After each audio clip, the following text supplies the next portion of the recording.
انا ما اعرفش ايه اللي حصل، لقيت برشلونة صعد لدور الثمانية. بقالي 4 سنين ما شفتش القصة دي. فانا عندي دلوقتي لاج، في ايرور في دماغي. يعني برشلونة هي ممكن يقابل ريال، يقابل السيتي، يقابل باريس، يقابل ارسنال، يقابل باريس سان جيرمان. السلام عليكم ورحمة الله وبركاته، عاملين ايه يا جماعة؟ يا رب تكونوا بخير وسعادة. قبل ما نبدأ الفيديو الغريب العجيب، وان برشلونة يصعد لدور الثمانية وهتبقى السادسة يا برشلونة ولا ايه؟ يا ريت تعملوا لنا لايك شير سبسكرايب وتفعلوا زر الجرس.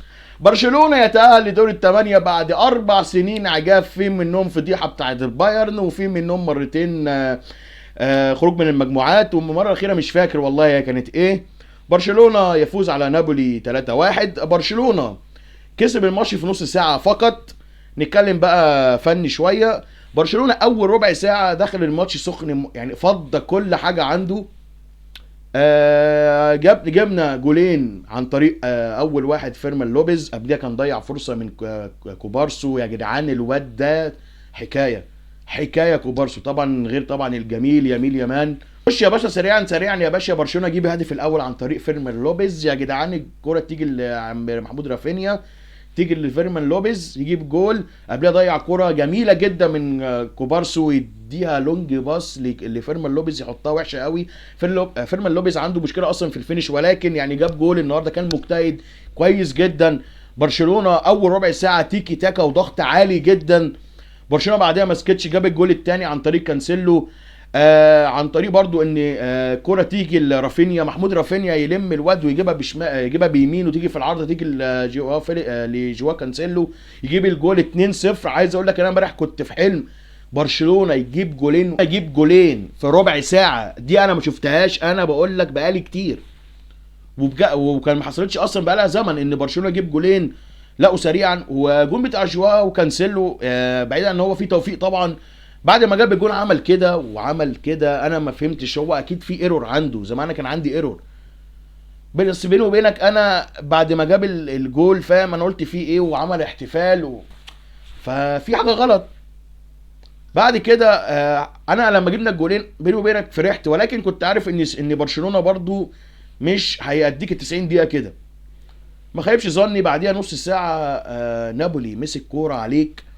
برشلونة نص الملعب متاخد منه. انا ما اعرفش تشافي ليه مصمم يلعب كريستنسن في المركز ده. هو عشان بوسكيتس مشي يلعب، مش لاقي ضلته، فلا ضلته في كريستنسن. انا عارف ان في اصابات، انا عارف ان بيدل ما بيلعبش ولا جافي ولا فرانك ديونج، انا عارف الكلام ده. وما عندناش وينج غير يمين يمان هنتكلم عليه. تحفه يا جدعان، الجون التاني ده تحفه. الواد بياخدها كده بيلعب بكعبه ويجري ويلم الاول، عنده شخصيه مش هابب حد. انا داخل هطحن يطحن، ويعمل فاولات ويضرب ويتضرب. فهو يمين يمان كان نفسي يجيب جول امبارح على اللي هو مجهود اللي هو عمله، وما جابش جول، ولكن هو عمل ماتش تحفه جميل جدا من يمين. لو كان جاب الجول امبارح كان هيبقى اصغر لاعب جاب جول في تاريخ الشامبيونز ليج. فيعني عايز اقول لك لا، ليه مستقبل جامد. بس يا ريت طبعا يعني جماهير برشلونه ما تقارنوش بميسي والكلام ده كله. احنا زي برضو كوبارسو خد نجم الماتش امبارح، ما نقعدش نمجد فيه والكلام ده كله، لان الماتش الجاي او مع اول غلطه هتنسى كل ده. بعد كده نرجع بقى بعد كده اخر نص ساعه بتاع الماتش. عايز اقول ان نابولي مسك كوره عليك في الكامب، يعني في الاستاد بتاع اللي هو نسيت اسمه بتاع برشلونه برضو، اسمه رخم قوي تشامبو ولا مش عارف اسمه ايه. عايز اقول كميه ضغط رهيبه، وفعلا جيب جول يعني عن طريق ابراهيم رحيمي. طبعا يعني تيجي من ناحيه كانسيلو، هو دفاعيا وحش. تيجي دولورينزو يجيبها يديها لرحيمي، رحيمي يجيب الجون الاولاني، تبقى 2-1. طبعا انت عارف بقى السيناريو طبعا، دي رومونتادا، هتبقى 2-2 في الشوط الاولاني، الشوط الثاني يبدا هتبقى 4-2 لنابولي والكلام ده كله. ولكن الستر والصحه يعني عشان جماهير برشلونه وانا واحد منهم، خلاص بقى انا عايز اشوف الاحساس يا جدعان ان انت تصعد دور الثمانيه. ده حلو والله، بقالنا كتير بقول لك ما فرحناش للفرحه دي. فبعد كده الشوط الاولاني يخلص من ضغط رهيب جدا من نابولي. تير شتيجن شال بعديها كوره في نص الجول. جدعان قصه شتيجن بالنسبه لي خلاص، يعني عايز اقول لك نص الجمهور خرم، نص التاني لا ده ما حدش بيمجد فيه. انا شايف ان الكوره عاديه تتجاب، يعني انا بشوفها من لونين، بشوفها من اليسون ايدرسون، فيعني انا بشوف الكوره دي عادي. ولكن عشان احنا مفتقدين التصدي ده، او نلعب كوره في نص الجون من دي لورينزو طبعا، بعدها بعد الجون اللي جه من رحيمي، كرة تترفع برضو بقول لك للورينزو، عملها بالهيد، فهي جت في نص الجون في يعتبر، فطبعا هو عمل تألق على عمل عليها يعني ستريتش حلو جدا. ولكن انت طبعا عندك معضله ما بين، انا برضو واحد من الناس دير شتيجن كتير قوي يقعد 10 سنين في برشلونه، ليها فيديو اسمه كواليس برشلونه راوند 2، اتفرج عليها على اليوتيوب.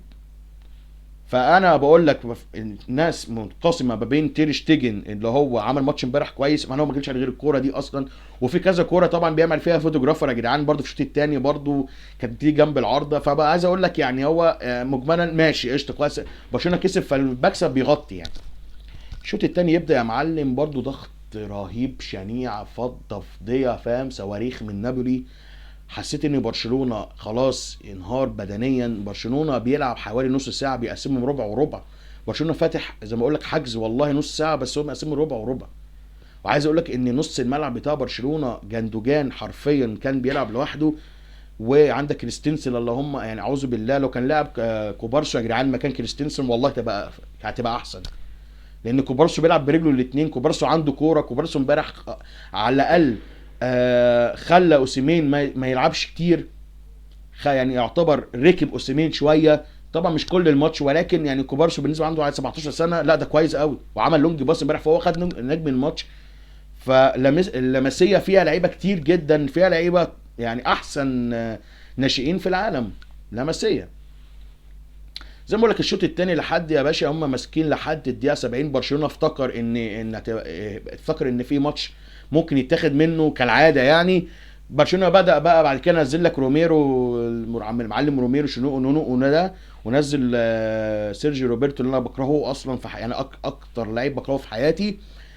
برشلونه بقى بدا يعمل هجمات، بس برشلونه ما عندوش الدعم اللي هو الهجومي مع الدفاعي مع نص الملعب، الثلاثه مش المراكز مش مع بعض اصلا، نص الملعب متاخد، الوينجات كذلك بتوع نابولي ماسك كوره وبيلعبوا بينقلوا نقلات سريعه جدا، برشلونه بياخد الكوره وبيرفعها لقدام، انت بقى ونصيبك يمين يمان بقى، لو لم واحد او اتنين عندك رافينيا مثلا لو يعني تجيله الكوره ما حدش بيساعده. فيعني مجملا كويس قوي ان ده اللي برشلونه صعد بالمستوى اللي احنا شفناه ككوره، اصلا انت لو بتلاعب فرقه تانية غير نابولي او بتلاعب نابولي السنه اللي فاتت كنت هتخسر. ولكن طبعا طبعا يعني الستر يعني عشان جماهير برشلونه ما تتجلطش، كفايه السيناريوهات بقى احنا بنشوفها من برشلونه، دي دقيقه 70 بقى برشلونه ايه هاج وصاج يعني وصاغ كده، افتكر ان هو بيلعب على ارضه، فبرشلونه يجيب الجون التالت عن طريق ليفاندوسكي اللي ما عملش اي حاجه غير الجون اللي ظهر فيه، جون اصلا جات له من سيرجيو روبرتو قدام الجول، فتيجي الجون التالت برشلونه عشم جماهيره وفرح جماهيره النهارده. انا واحد من الناس ما كنتش مصدق، بقول لك بقالي 4 سنين ما شفتش برشلونه بالدور الثمانيه، زي ما بقول لك يعني برشلونه في القرعه طبعا، يعني لو خسر اكيد كده طبعا برشلونه لو لعب اي حد بالمستوى ده هيخسر يعني اكيد، ولكن بقى ممكن بقى شويه حظ بقى تقف مع برشلونه شويه يطلع نص النهائي، فكده جبرت قوي على الاقل برشلونه يعني يروح كاس العالم للانديه، يجي لنا فلوس، الدنيا يعني تبقى مترسعه شويه يعني يا جماعه. بس فيعني فوز يعتبر مش عايز اقول لا هو مستحق بالنسبه شويه عيال بيلعبوا النهارده، كوبارسو على لامين يامال على جندوجان، فيعني عايز اقول لك اكبر واحد فيهم جندوجان اللاعب وهو ليفاندوسكي، على شويه برضو اروخو كوندي برضو على فترات، كانسيلو هجوميا. فيعني بالنسبه لنا لظروف برشلونه المحيطه دي لا ده عاش قوي ان برشلونه دي يعتبر البطوله الوحيده اللي بينافس عليها، يعني تشامبيونز ليج برشلونه هي البطوله الوحيده اللي بينافس عليها، لان خلاص بقى انت عندك دوري وكاس وسوبر والكلام ده كله في يعني راح اونطه بس كده يعني. فما اعرفش القرعه يعني هنلاعب مين، فانا يعني انا خايف زي ما بقول لك يعني ايه، بص نخسر بس على خفيف، يعني انا صراحه يعني مش متوقع برشلونه يبقى يعني يروح ابعد من كده.